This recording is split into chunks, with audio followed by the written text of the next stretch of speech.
Totoong ice siya. Wait lang, tatanggalin ko gloves ko. I'm Christine Parawan, and this is my life in Finland.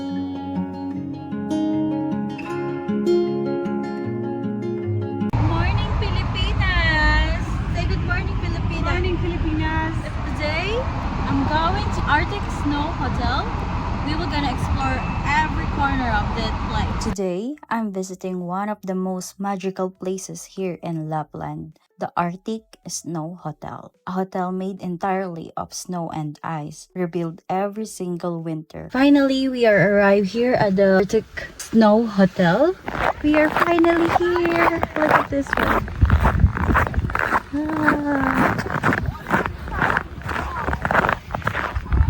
It's beautiful.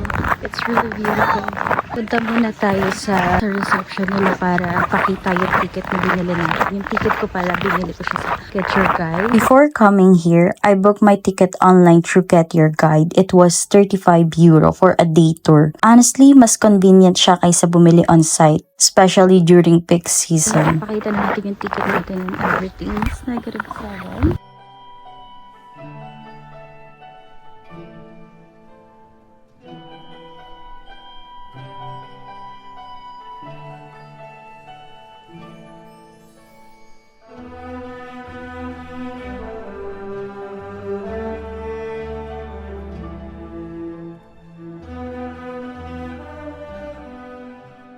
Pasok tayo dito sa hotel rooms. Ano ba makikita natin dito? Wow! Ate! Ah! Okay, mag-take ako ng picture dito. Totoong ice siya. Wait lang, tatanggalin ko gloves ko. Sobrang lamig! Sobrang... Oh! Wow, ang ganda. Ang ganda niya. Sarap matulog dito. Totoong ice siya talaga. Nakakatuwa.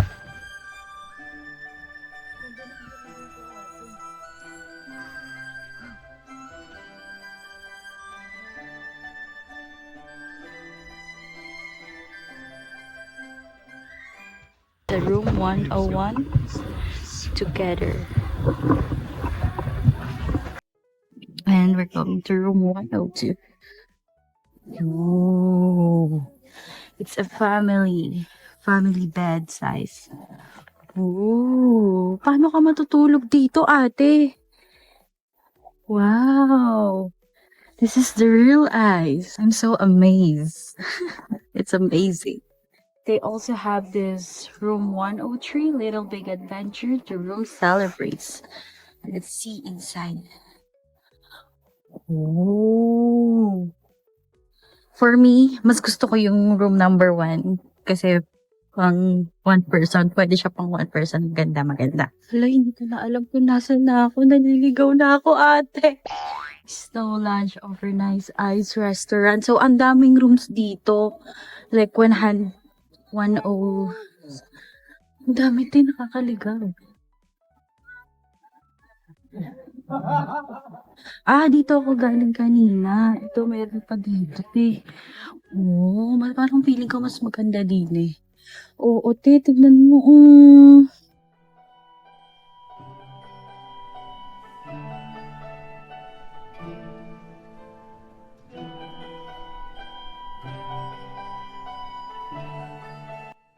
Sobrang daming rooms dito, ate. Iba-iba sila ng design and everything. But lahat magaganda. Oh. Wow! Wow! Wow! Ang ganda! Ang ganda! Ang ganda! Ang ganda! Ang ganda! Ang ganda na itong room na to. Like, meron pa siyang window na maliit po sa loob. Pero saan ka uupo dito? Paano ka kakain?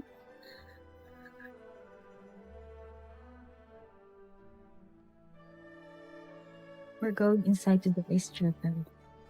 Wow! Sobrang ganda. Wow! Wow! Wow! Wow! Wala akong ibang ma-react kundi wow. Kasi totoong legit sobrang ganda niya. Sobrang hanga na ako kay Elsa kasi sa mga ginawa niyang ganito. Elsa, I'm so proud of you kasi ang ganda ng chapel na ginawa mo. Amy.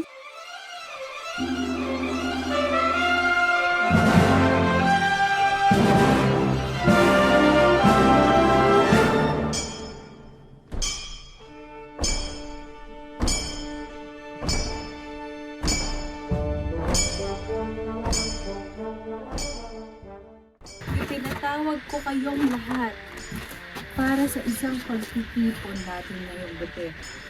Tay, umaga pa lang, OA ka.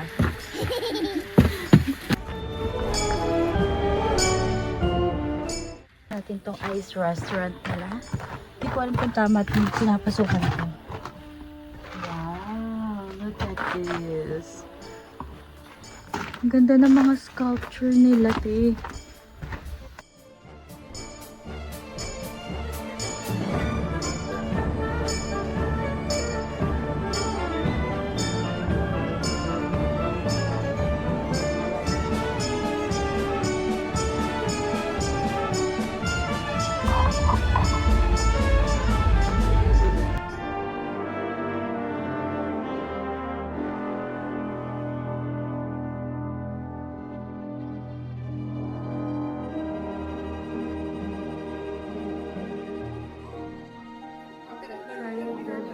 No, I mean, we can throw the glass against the walls.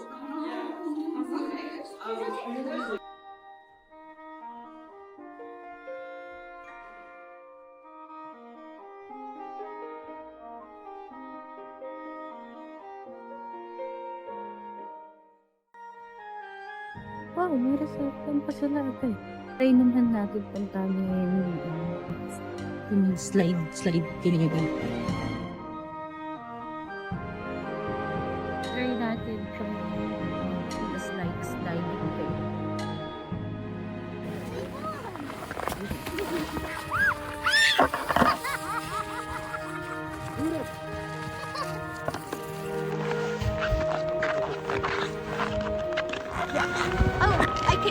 Ready?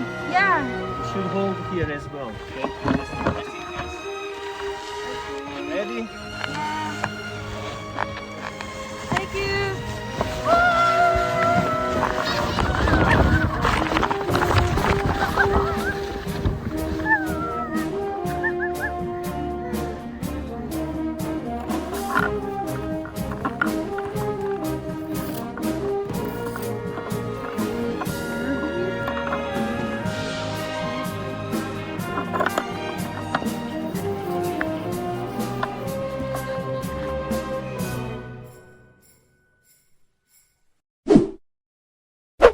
There's something about this cold that everything makes feel real. Ang lamig dito pero strangely, I feel so alive. Really, totoo. Standing inside the hotel made of snow make me think, grabe, ang layo na ng narating ko. This is Snow Hotel, melts in summer. Then, pagdating ng winter, they rebuild it again. And habang tinitignan ko yung ice walls, nare-realize ko parang life lang. Some season melts you, some experience change you, some version of you just disappear. Pero, that doesn't mean natapos na or tapos ka na because you rebuild, you grow, you come back stronger. I used to be scared of change, scared to leave what's comfortable, but growth doesn't happen in your comfort zone. Sometimes it happens in the place like this, cold, unfamiliar, and quiet. And in this silence, I hear myself clearer. No pressure, no noise, just me breathing in the frozen air. Maybe I come here to grow, to prove myself na kaya ko to, kaya ko lahat. Nitit ke, kaya mo yan. Kaya mo yan, kaya ko talaga te. That I'm braver than I thought. If you're in the season that feels cold right now, don't be scared. Not all winters are meant to break you. Some are meant to rebuild you. This is my life in Finland, and this is me stepping out on my comfort zone. And honestly, I'm proud of this version of myself. We just arrived here at K Market. We're gonna do some extra errands and then let's see, I'm gonna buy some rice because I'm an Asian. I need rice. Dito sa Europe, guys, kailangan mo may sarili kang bit-bit na bag kasi kailangan bibili mo pa yung bag dito sa loob. Eh, para makatipid ka, kailangan talaga rice lang naman bibilin ko. They also sell here fresh flowers. Wow, like these tulips. It's 9 euro. And there's the roses. Mukha naman tong kangkong. Sige na, kukunin ko na. Pero di ko alam kung kangkong ba talaga to ate. Balik ko to ate kasi mas mukhang kangkong to. Baby peanut. Siya pa, baby. Ng mga rice nila. Ang rice nila dito just 3 euro.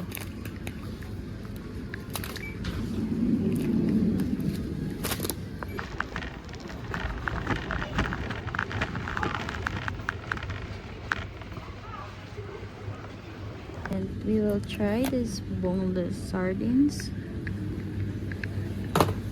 At ang favorite kong tuna. Pero di ko alam, di ko mabasa to ate.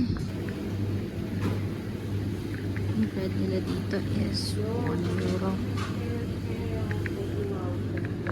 Mahal na pala nila, 7 euro. Gusto ko maglagay ng talok, pero kung mahal.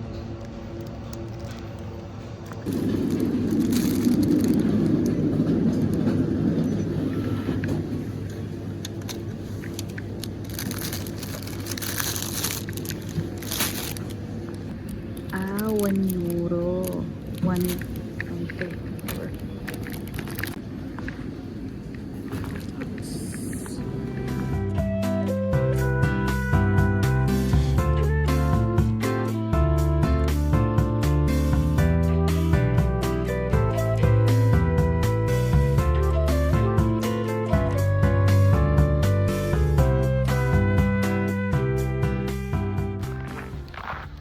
The sky is beautiful here. Kasi nung nakaraan sobrang cloudy ng sky. So, this is me doing my errands and buying some foods. Now we're heading home para mag-cook ng sinigang. I miss sinigang as a Filipino. It's a must na magluto ng sinigang talaga te. Sobrang na-miss ko ng sinigang. Uwi na tayo. Let's go home to cook some sinigang. Papagas muna.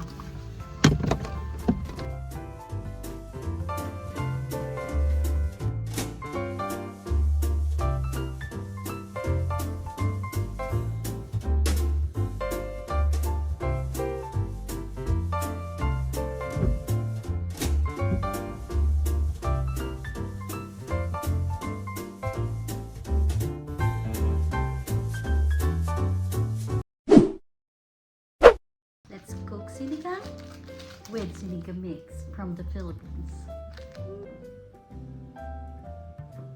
Garlic, potatoes, eggplant, baby panaati. It's a spinach, baby.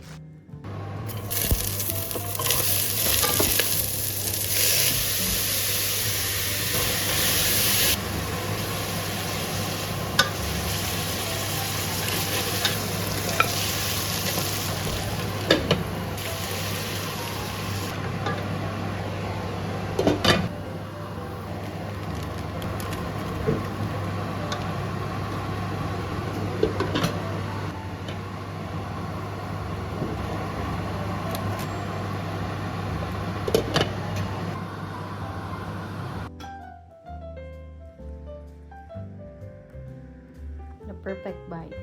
Tastes like home. How do you call this again? Sinigang. Sinigang. Yeah. If you enjoyed this Arctic adventure, don't forget to like, comment, and subscribe for more Lapland adventures coming soon. This is Nitnit living in her winter era. See you sa next adventure. Adventure with Nitnit.